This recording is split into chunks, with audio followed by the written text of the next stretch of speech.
Welcome back to my channel Puja IT ব্লগে তোমাদেরকে অনেক স্বাগত, অনেক ভালোবাসা নিয়ে চলে এসেছি আজকে একটা নিউ ব্লগ নিয়ে। তো আজকের ব্লগটা ঠিক কোথা থেকে শুরু করেছি তোমরা দেখতেই পাচ্ছ, যে এই কামরাটায় আমাদের জিনিস রয়েছে সেখান থেকে ব্লগটা আমি স্টার্ট করেছি।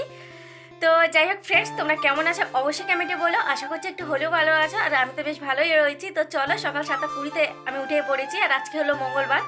তো যেহেতু সকাল থেকে ব্লগটা আমি স্টার্ট করেছি, তো প্লিজ তোমরা কন্টিনিউ দেখতে থাকো, স্কিপ না করে। তো এখন আমি চলে যাব রান্না করার জন্য। প্রথমে উঠোনটা ঝাড় দিয়ে নেবো। তার আগে সব কাজ মানে আমার হয়ে গেছে, টুকটাক শুধু উঠোনটা ঝাড় দেওয়া বাকি রয়েছে। তো চলো উঠোনটা ঝাড় দিয়ে নেবো, তারপর রান্নাটা চাপার পর কী রান্না করছে অবশ্যই তোমাদের সঙ্গে শেয়ার করবো। ওদিকে পাপানকে নিয়ে তোমাদের দাদাভাই গেছে বাজারে। আসলে তোমাদের দাদাভাই সকাল সকাল উঠে দরজার ফ্রেমটা ফোন এসেছিলো, হয়ে গেছে, নিয়ে আসতে যাবে। তো পাপান এমন বায়না করলো, তো পাপানকে নিয়ে যেতে হয়েছে তোমাদের দাদাভাইকে। তো তোমাদের দাদাভাই তো পাপানকে নিয়ে গেছে। তো এখন আমার কাজগুলো তাড়াতাড়ি হয়ে যাবে। তো চলো ফ্রেন্ডস, বেশি কথা বলবো না, এখন তোমরা আমার কাজগুলো মানে দেখতে থাকো ব্লগটা, আর আমি আমার কাজগুলো সেরে নিই। তো চলো দেখতে থাকো। তো তোমরা দেখতেই পাচ্ছ আমি চলে এসেছি উঠোনটা ঝাড় দেওয়ার জন্য। আর ঠাম্মি দেখো আমার হুনুনের ছাইটাও তুলে নিচ্ছে। তো ঠাম্মি আমার অনেক কাজে এগিয়ে দেয় বাড়িতে থাকলে।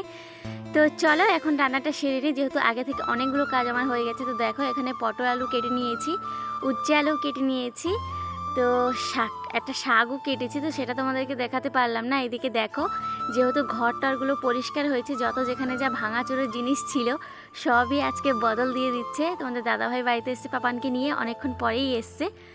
তো ওরা ওইদিকে বিক্রি করতে থাকুক। এদিকে দেখো আমার রান্নাবান্না সবই কমপ্লিট হয়ে গেছে। এখানে দেখো পটল আলুতে একটু সয়াবিন ফেলেছি, আর এই যে শাক ভাজা, উচ্ছে আলু ভাজা।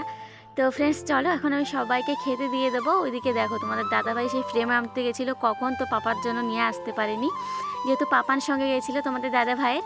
তো পাপানকে আবার বাড়িতে রেখে আবার একা একা গেছিলো একটা ভ্যান নিয়ে, ভ্যানে করেই নিয়ে এসছে। দরজার ফ্রেমটা দেখতেই পারছো।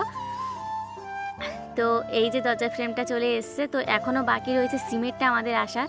তো ফ্রেন্ডস আমার কথাটা তোমরা হয়তো একটু খারাপ খারাপ শুনতে পাচ্ছ। আসলে আমি যখন ভয়েস ওভারটা দিচ্ছি আমার গলাটা ভীষণই ব্যথা হয়েছে, তো ঠিকভাবে হয়তো হচ্ছে না। তো জানি না কেমন হচ্ছে, পরে বুঝতে পারবো, এখন বুঝতে পারছি না। তো ভ্যানালাকে তোমাদের দাদাভাই টাকা দিয়ে দিয়েছে। দরজার ফ্রেমটা নিয়ে ঘরেও চলে এসছে দেখতে পাচ্ছ। তো তোমাদের দাদাভাই এখন এগুলো মেপে নেবে ঘরের লেভেল হচ্ছে কিনা। তো দেখো মাপতে বসে পড়েছে। তো এই যে মাপছে, উপরটা মেপে নিল, নিচেটা মাপছে। এদিকে দেখো পাপান কেমন দুষ্টুমি করছে। তো যাই হোক চলো পাপানকে স্নান দেবো, আর আমি এই যে স্নান করেও চলে এসেছি। তো জামা কাপড়গুলো এখন মেলে নেবো। জানো তো এই কদিন খুব একটা কাচাকাচি করতে পারছি না, অনেক মানে এগুলো কালকেরগুলো আমাকে আজকেরে কাচতে হচ্ছে, মানে এতটা কাজের চাপ। আর আমার মাথায় তো ইটের গুঁড়ো সিমেন্টের গুঁড়ো ভর্তি হয়ে গেছে। তো বার দেখে আমাকে মাথাটা ঘষতে হবে। আজকে যেহেতু মঙ্গলবার, তো আমি মাথাটা ঘষতে পারবো না। তো কথাটা কেমন হচ্ছে তোমরা বুঝতেই পারছো, গলাটা খুবই খারাপ। তো এদিকে দেখো নিচে এসে দেখি তোমার দাদাভাইকে ফুলির চারা দিয়ে গেছে, বাবাকে যে ফুলির চারা দেন উনি। তারপর তোমাদের দাদাভাই বললো স্নান করতে যাচ্ছি। তো স্নান করতে যাওয়ার মধ্যে সিমেন্টটাও চলে এসেছে দেখতেই পারছো। তো ওরা স্নান করাটা হলো না, একবারে সিমেন্টটা যখন চলেই এসছে ঠিক করে রেখে তারপরেও স্নানে যাবে। তো চলো ফ্রেন্ডস সিমেন্টটা রেখে নিই, পরে তোমাদের সঙ্গে দেখা করছি। গুড ইভিনিং ফ্রেন্ড, তো চলে এসেছি আবারও বিকেলবেলা মানে অনেকটাই বিকেল হয়ে গেছে। এখন বাইরে হালকা হালকা অন্ধকার, মানে বিকেল হয়ে গেছে। তো সেই পাপানকে ঘুম পাড়াতে গিয়েছিলাম, ঘুম পাড়াতে গিয়ে আমি সঙ্গে ঘুমিয়ে পড়েছি। এখন দেখছি আমার পাপা নিয়ে আগে উঠে পড়েছে, খেলা করছে ওর পাপার সঙ্গে। আর আমি আজকে ভীষণই লেট করেছি, নিহাতে তোমাদের দাদাভাই ডাকলো, সেই জন্য আমি এখন উঠলাম, নাহলে জানি না কতক্ষণ ঘুমিয়ে থাকতাম। তো আমি কোথায় এসে কথা বলছি বুঝতেই পারছো, কারণ ওই ঘরে তো আমাদের সব লাইট টাইট খোলা হয়ে গেছে, একটা মাত্র হালকা লাইট রয়েছে। তো এইখানটায় যে কামরাটায় আমাদের জিনিস রয়েছে, আমি সেখানে এসেই তোমাদের সঙ্গে কথা বলছি। তো যেহেতু বিকেলের আমার কোনো কাজই হয়নি, তো চলো তোমাদের সঙ্গে কথা বলতে বলতে সব কাজগুলো সেরে নিই। তো চলো তোমরা দেখতে থাকো। তো ফ্রেন্ডস দেখতে পাচ্ছ চলে এসেছি উঠোনটা ঝাড় দেওয়ার জন্য। ওইদিকে তোমাদের দাদাভাই আর পাপান ঘরে রয়েছে, জানি না কি করছে। আর এইদিকে দেখো উঠোনটা ঝাড় দিতে দিতে একটা সাপ এসে ঘরে ঢুকলো, ডাড়াল সাপ বলে যেই সাপটাকে, লম্বা, ভীষণ বড় লম্বা সাপটা। তো সিধা রান্নাঘরে এসে ঢুকে গেছে। আমি যখন ঝাড় দিয়েছিলাম তখনই তো তোমাদের দাদাভাইকে আমি ডেকে দিয়েছি। তো চলে এসে ঘরে দেখছে, কিন্তু কোথাও সাপটা দেখতে পেলো না। তো প্রায় এই সাপটা আমাদের এখান থেকে ঘুরঘুর করে, যেহেতু পেছনে বাঁশ গাছ রয়েছে ঋত্বিকদের, তো ওইখানে বেশি নোংরা হয়ে থাকে, মানে বাঁশের পাতাটা ভর্তি হয়ে থাকে, সেই জন্য ওখান থেকেই বারবার আসতে থাকে। তো দেখো আমি উপরে চলে এসেছি জামা কাপড় নেওয়ার জন্য, আর আমার পাপান একটাও আমাকে তুলতে দিচ্ছে না, ওই একাই তুলছে। তো এত দুষ্টুমি। দেখো কালকে তোমাদেরকে দেখিয়েছিলাম আমার এই ফুল গাছটায় দুটো ফুল ফুটেছিল, আজকের আরও একটা হয়েছে দেখতে পাচ্ছ, এইটা হয়েছে। তো আমার এই গাছে দেখো কেমন সুন্দর 3টে ফুল ফুটেছে, তো খুবই মিষ্টি লাগছে, দেখতেই পাচ্ছ। তোমরা দেখেছো আমার গাছটা কেমন সুন্দর 3টে ফুল ফুটেছে, কালকে 2টো ফুটেছিল তোমাদেরকে তো বললাম। তো এই গাছটা ফার্স্ট টাইম ফুল ফুটলো, মানে মিতুর কাছ থেকে এই গাছের ডালটা আমি এনে লাগিয়েছিলাম সামনের বছরে, তো এই বছরে ফুল ফুটেছে। তো যাই হোক চলো, এখন পাপা জানি না পাপার সঙ্গে যাওয়ার জন্য কোথাও বায়না করছে, তো সঙ্গে তো আমাকেও যেতে হবে কিনা সেটা বুঝতে পারছি না। তো চলো তোমরা দেখতে থাকো, এমনি তো আমার সব কাজবাজ হয়ে গেছে, তো চলো তোমরা দেখতে থাকো। তো এই যে দেখো পাপান বায়না শুরু করে দিয়েছে ওর পাপাকে বাজারে যাওয়ার জন্য। তো তোমাদের দাদাভাই আমাকে রেডি হয়ে নিতে বললো, ওকে নিয়ে একটু বাজারে যাব। আসলে কয়েকদিন আগে দেখেছো পাপানকে নিয়ে চেক আপ করাতে গেছিলাম, সেইখানটায় ডাক্তারবাবু ওকে একটা প্রেসক্রিপশন লিখে দিয়েছিলেন, একটা পাউডার দেবে সেই জন্য। আর এদিকে দেখো আমি কাপড় পরছি, আমার পাপান তো রেডি হয়ে আগে থেকে আমার কুচি ধরছে।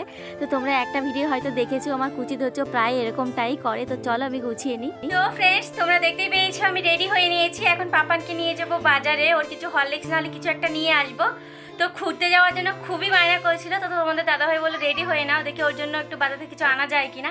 সেই জন্য দেখতেই পাচ্ছি তৈরি হয়ে নিয়েছে, আর আমার পাপা কেমন কুচি ধরতে পারে তোমরা একটু দেখেছো। তো চলো বাজারে যাওয়া যাক, তোমরা দেখতে থাকো। প্রথমে দেখতেই পাচ্ছ একটা ফার্মাসিতে এসেছিলাম, তো এখানে পেলাম না, তো তোমাদের দাদাভাই আরও একটা ফার্মাসিতে নিয়ে চলে এসছে, এটা অজয়দার মেডিকেল স্টোর। তো এখানে চলে এসেছি, এখানে পাউডারটা পেয়েছি, কিন্তু ডাক্তারবাবু মানে ডাক্তার দাদাটার এখানটায় খুব ভিড় হয়েছে, দেখতেই পাচ্ছ অনেক লাইন লেগেছে। তো ফাইনালি দাদাটা দিয়ে দিল, তো এখান থেকে আমি নিয়ে যাব পাপানের জন্য। তো এটা নামটা আমি খুব একটা এখন মনে করতে পারছি না, তো যখন মনে পড়বে তোমাদেরকে অবশ্যই বলবো। তো অবশ্যই ফটোই আমি তোমাদেরকে দিয়ে দেবো, থাম্বনেলে তোমরা অবশ্যই দেখতেই পাবে। তো এটা নিয়ে নিলাম, 299 টাকা নিল। তো চলো। তো ফ্রেন্ডস তোমরা দেখতে পেয়েছো আমরা বাজারে এসে আর একটু ঘুরতে চলে এসেছি তোমাদের দাদাভাই ফ্রেন্ডের বাড়িতে। তো এখানে ও তো নেই, চুল কাটছে। তো এখানে মাম্পি ছিল, মাম্পি এখন মুখটা দেখাবে না, বলছে আমাদের বাড়ি গিয়ে মুখটা দেখাবে। তো কোনো ব্যাপার না, তোমরা পরে দেখে নিও। তো চলো, এই যে দেখো পাপান কি ভদ্র হয়ে গেছে, পাপার কোল থেকে নামছে না, মাথাটা পুরো নিচু রয়েছে, মানে বাড়ি থেকে কোথায় বেরোলে সে ভীষণই ভদ্র, আমার ছেলের মতন ভদ্র কেউ নেই। তো দেখো কেমন মাথাটা নিচু করে রয়েছে। তো দেখো নতুন মানুষের মুখটুক দেখলে আমার সোনা বাবার মুখটা একটু ভেবাচাকা খেয়ে যায়, দেখতেই পারছো। তো ও বসবে না একদমই। তো চলো ওকে নিয়ে এখন আমি বাড়িতে যাব। তো বাজারে এসে কিছু নেব না সেটা তো হতে পারে না, তাই না? তো এখান থেকে কিছু পকোড়া নিয়ে নিয়েছি, আর বেগুনি একটা নিয়েছি, বেগুনি পাপানের জন্য, জানি না খাবে কিনা, পকোড়ায় যেহেতু ঝাল সেই জন্য একটা বেগুনি নিলাম। তো ফ্রেন্ডস দেখতেই পেয়েছো বাইরে চলে এসেছি। তো চলো এখন এই যে পকোড়া নিয়ে এসেছি আর বেগুনি নিয়ে এসেছি, চলো এখন সবাইকে দেবো আর নিজেও খাবো, খিদে পেয়েছে খুব। তো চলো তোমরা দেখতে থাকো। তো এইদিকে দেখো পকোড়াগুলো এখন আমি একটা প্লেটে ঢালছি, তোমাদের দাদাভাইয়ের কাছে ক্যামেরাটা দিয়েছি। তো ফার্স্ট টাইম যেহেতু ক্যামেরাটা ধরছে, তো ঠিক করে ধরতেই পারছে না, আর ওকে কিছু খেতে দিতে চাইছি, তো ওই একটাই নিয়ে নিল। আসলে ওর বন্ধুতে ডেকেছে, তোমাদের দাদাভাই এখন হাওয়া হয়ে যাবে, মানে বন্ধুতে ডেকেছে, বাড়িতে থাকলে হবে না, তাই না? তো এখন বন্ধুদের কাছে দৌড়াবে, সেই জন্য খেলো না। তো ওর জন্য আমি কিছুটা রেখে দিলাম, আর কিছুটা আমরা সকলে খেয়ে নেবো। তো চলে গেছে, ও চলে গেছে, মোবাইলটা স্ট্যান্ডে গুঁজে দিয়ে চলেই গেছে, ও নেই। আমি এখানে ধরে রেখেছি, কিন্তু আমি একা ক্যামেরা রেখে, তোমাদের দাদাভাই নেই, ও চলে গেছে। তো যাই হোক চলো সবাইকে খেতে দিয়ে আমি এখন চলে যাবো রান্না করার জন্য।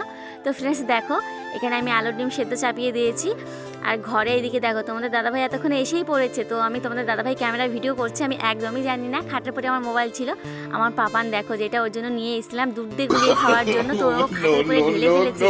আমার ছেলের অবস্থাখানা তোমরা একটু দেখো, সারা মুখ করে নিয়েছে, সারা জামা করে নিয়েছে, কি অবস্থা তোমরা না দেখলে বুঝতেই পারবে না, মানে কি পাগলের মতন করছে আমার পাপান, দেখতেই পারছো। হ্যালো ফ্রেন্ডস, তো দেখতেই পাচ্ছ চলে এসেছি খাওয়া দাওয়ার পরে। তো সেই ঘরেই আমরা আছি, খাটটা পেতে শুধু, আর কিছুই নেই। তো পাপান আর বাবা ঘুমিয়ে পড়েছে।